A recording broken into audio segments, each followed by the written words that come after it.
Colonel Macgregor. Welcome back. There's so many wars, there's not time on the show to cover them all. But undoubtedly, the big question, the big enchilada, is Donald Trump, the peace president, going to solve the Ukraine war? One day, I think he is. The next day, I think he's not. In fact, 1 hour, I think he is. And the next hour, I think he's not. What's your thinking on that?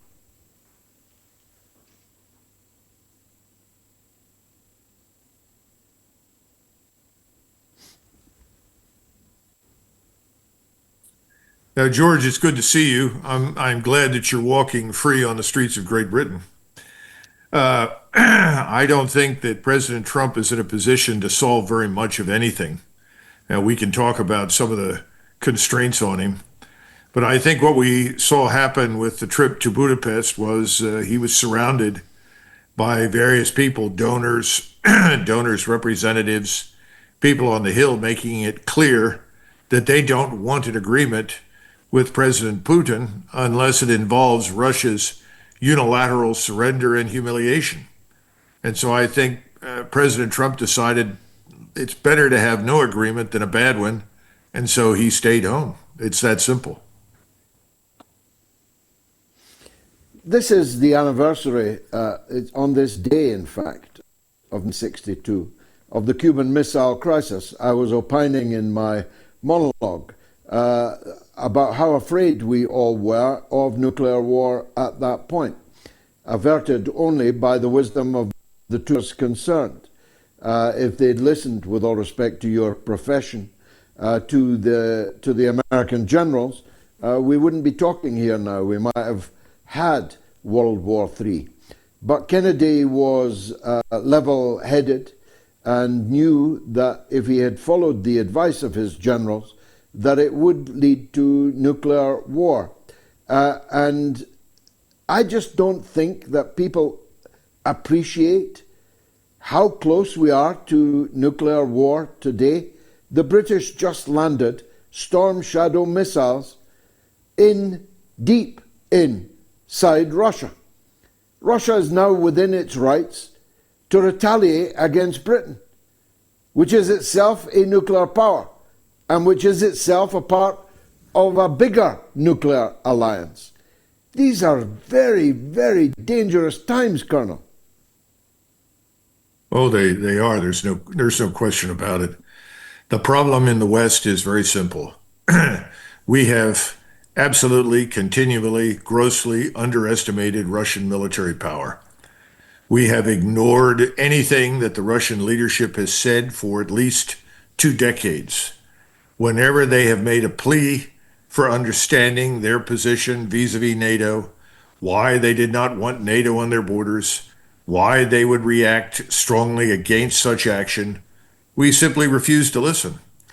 And right now, I think President Trump privately would like to see an end to this, but President Trump is unwilling to do what is required to end the conflict, and that is to admit a couple of things. First of all, President Biden's decision to build up the Ukrainian military for a major war against Russia was a serious mistake. Not only a mistake, it was a strategic error. President Trump knows that to be the case, but for some reason he's reluctant to say that. And again, I blame this on his donors. And so he's decided that since he cannot formally disengage from the conflict in Ukraine, he's going to simply turn away from it.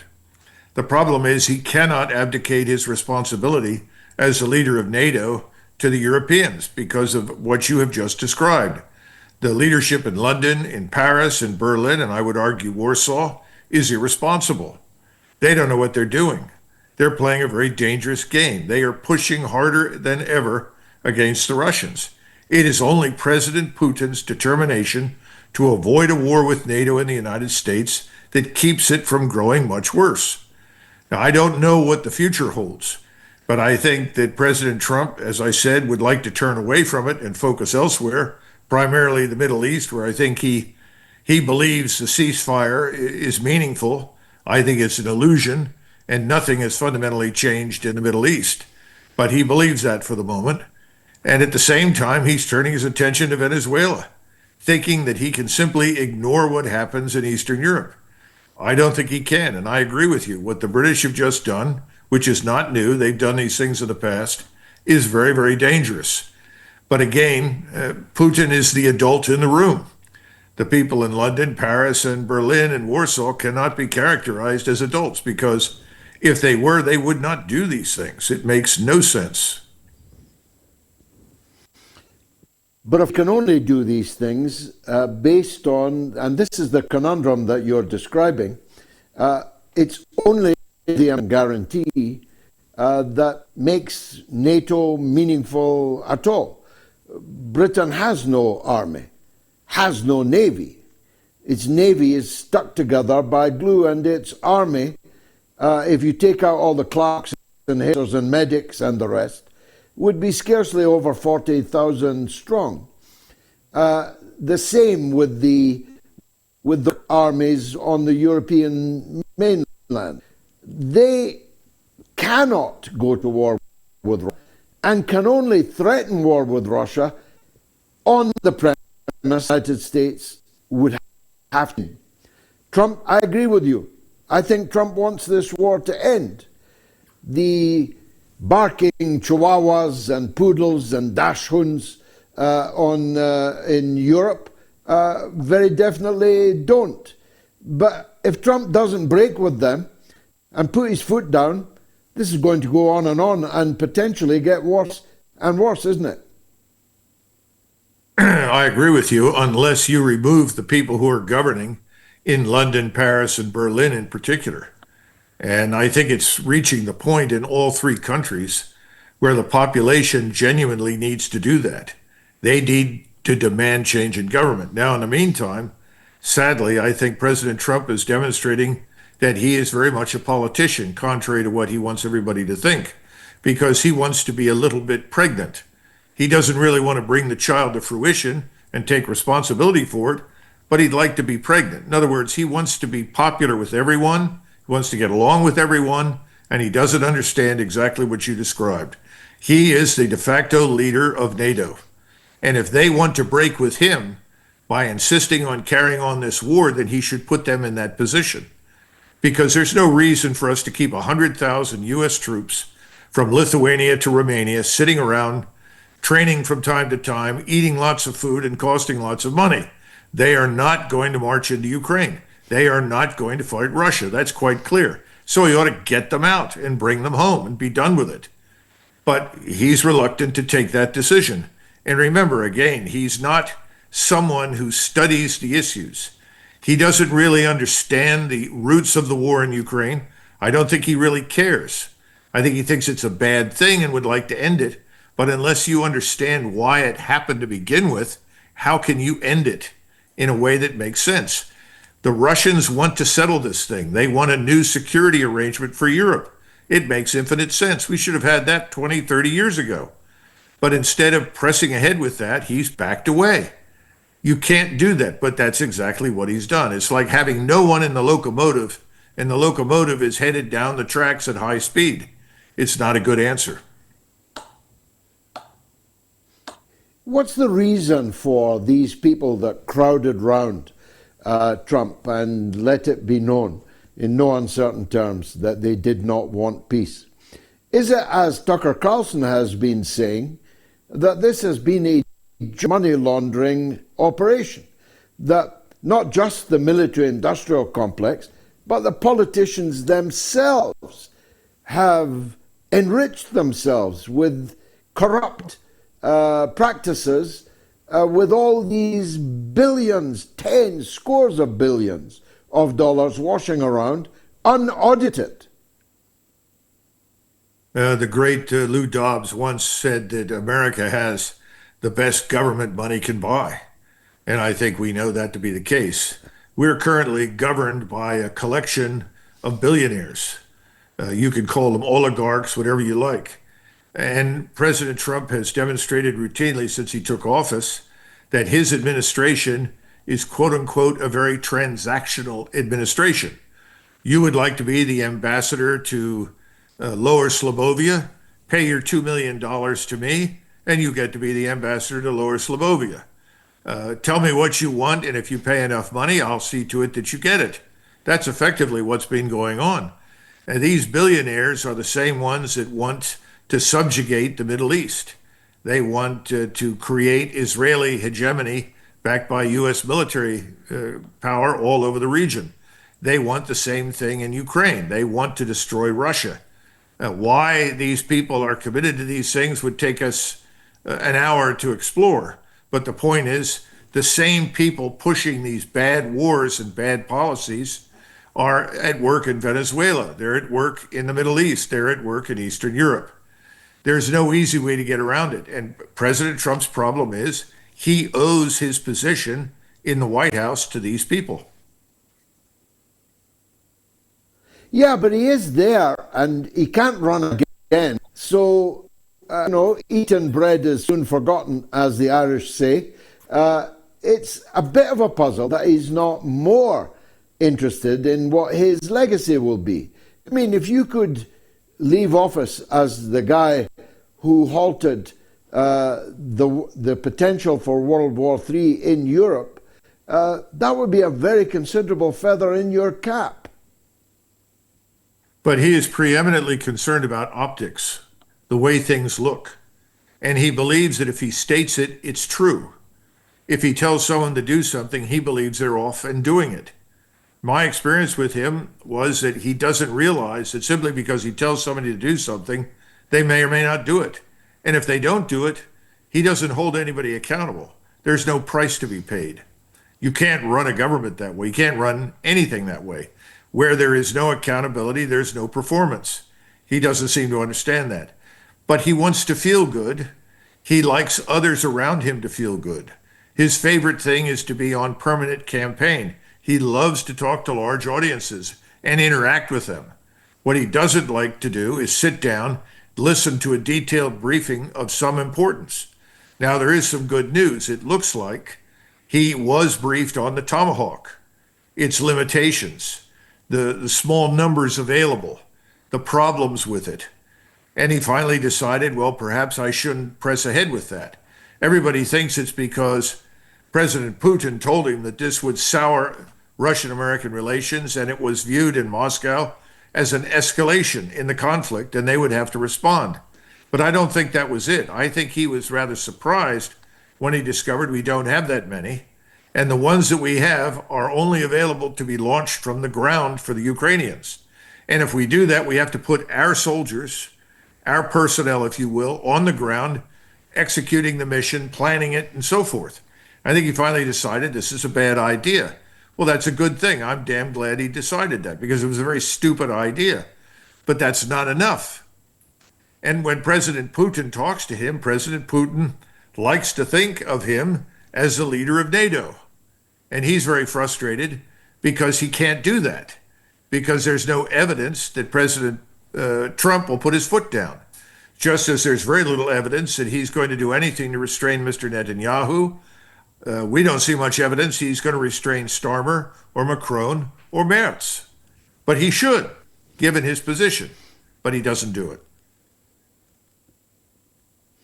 I was in Moscow briefly on my way to China, 24 hours or so.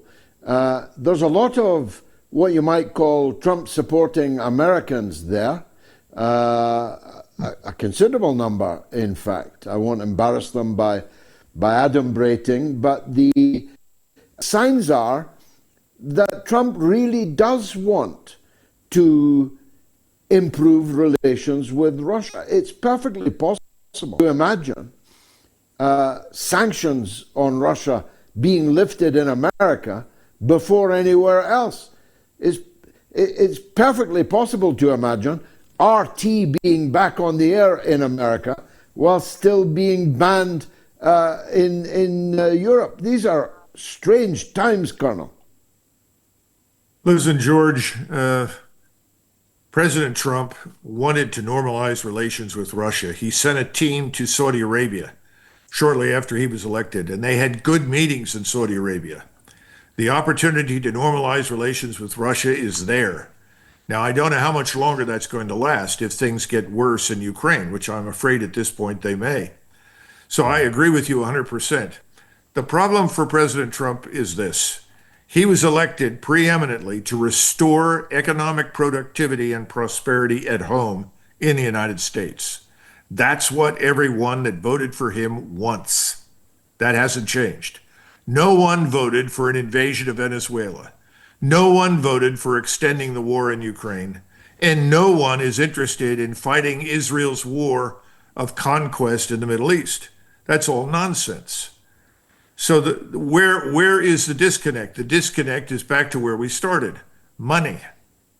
Everything's about money and power. Money breeds power and influence. He's made promises to get where he is. He's trying to deliver, and it's disastrous for him. He needs to stand up and say, I'm the president of the United States. I have obligations to the American people. This is what I promised. I've got to deliver. Well, that would require him to shed his overseas commitments completely. He would be compelled to sign off on the best deal that he could get for the Ukrainians. He would be compelled to tell Mr. Netanyahu, I can't support your genocidal practices in Gaza or the West Bank or anywhere else. And by the way, whatever is wrong in Venezuela, I'm perfectly willing to deal with Maduro. Maduro has offered us a stake in his oil and gas industries, and I'm going to take it. That's what he would do. He's obviously not a free agent.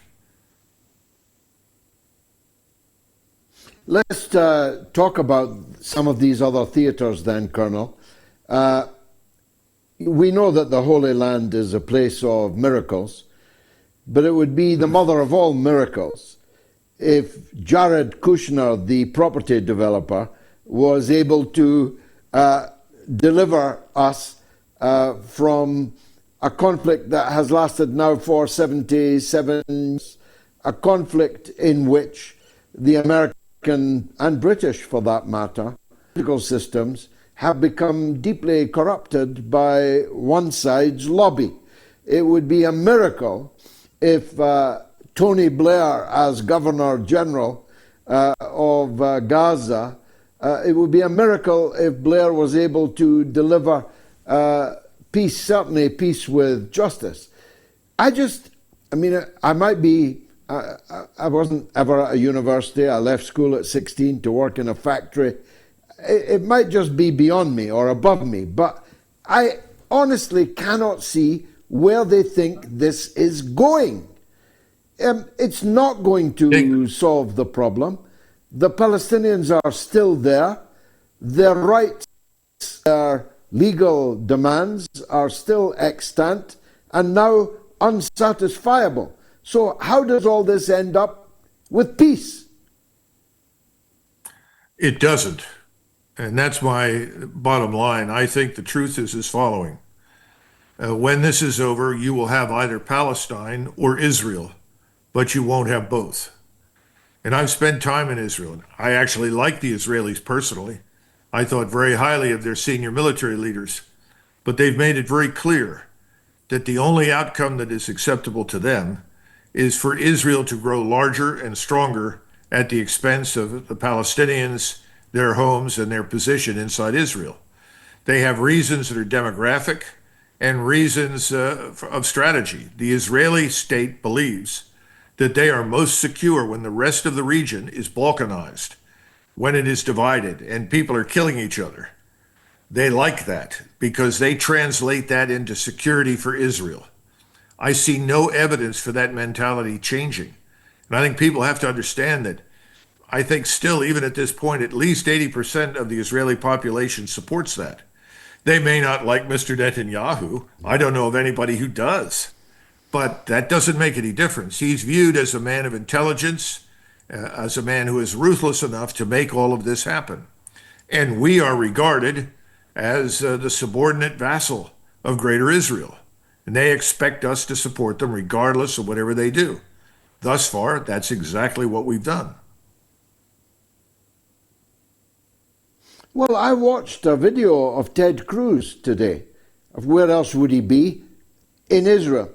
And another pastor from Christians for Israel or some other non sequitur like that. And the message was, that Israelis, Jews actually, the pastor said, Israelis, Ted Cruz said or implied, are not just the chosen people, the superior people, and the rest of us, including the United States of America, explicitly stated at this conference today, are above the rest of us, and their interests must prevail. It's difficult for sane, rational people to compute all that, Colonel. How did we get to a stage where one of the most senior politicians in America, Ted Cruz, is openly stating that it's not America first, it's Israel first? Worshipping at the altar of Israel is financially very rewarding, George. I can't emphasize that enough. When we talk about these wars, you have on the one hand this sort of money laundering scheme that Tucker Carlson rightly described, but you have to look at the bank accounts. There are some investigations underway of senior senators who've received millions of dollars as a result of this, what we call laundering operation. But it's more than that.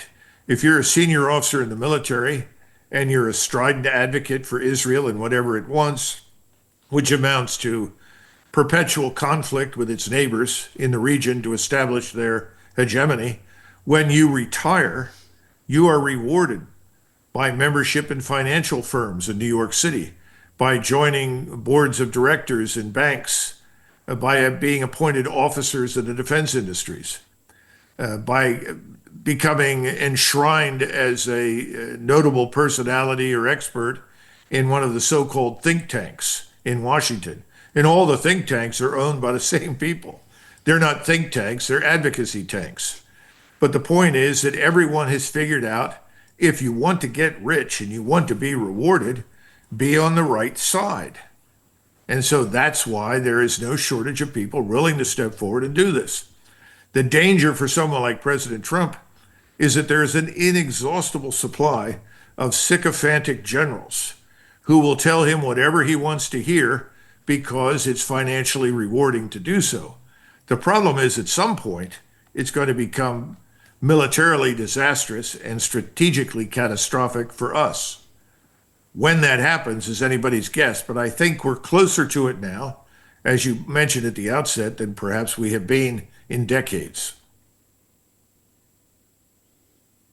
My God, I wish you were the president. Colonel, one last question. I suspect that I'm more sympathetic to the Venezuelan and revolution than you are, but we may share. That's not true. That's not true. That's not true, George. There was a Macgregor involved with Simon Bolivar. He was kind of a rogue, but he had quite a reputation. He fought in the revolution. Well, I think you and I might need to head down there together. We could be the new Scots guards of the Venezuelan Well, there's revolution. no reason, George. There's no reason for a war with Venezuela. This is nonsense. There's no reason to invade that place. And if we go into it and we're brutal and we kill people and we do damage, Venezuela is going to become the rallying point for millions of people all over Latin America who hate us already. Yeah. We'll see 100,000 paramilitaries from Brazil and Colombia pour into the place. It'll be a never-ending disaster. It'll go on forever. The big problem we have is the same one. Back in 1960, I think it was late 64, early 65, the Secretary of Defense McNamara called the Supreme Commander of NATO, an Army four-star. And he asked him, General, how long do you think it'll take us to get the 101st Air Mobile Division into Vietnam? He said, I don't think it'll take very long to get them in. The question is, how long will it take us to get them the hell out? Well, of course, Secretary McNamara didn't like that answer and said thank you and hung up the phone. That's our problem. No one ever asked the question, okay, why are we going in? And then saying, well, this is the mission. Can you explain the mission? How are we going to do it? What's it going to look like when we complete it. There's no emphasis on that. The emphasis is just get everyone in, push everybody in. We'll figure it out once we're on the ground. It's a catastrophe. It doesn't work. Colonel Macgregor, you're an officer, a gentleman, and a scholar. Thanks very much for joining us on the mother of all talk shows. What an extraordinary interview. What an extraordinary man. I'm not joking. I wish Colonel Macgregor was in the White House.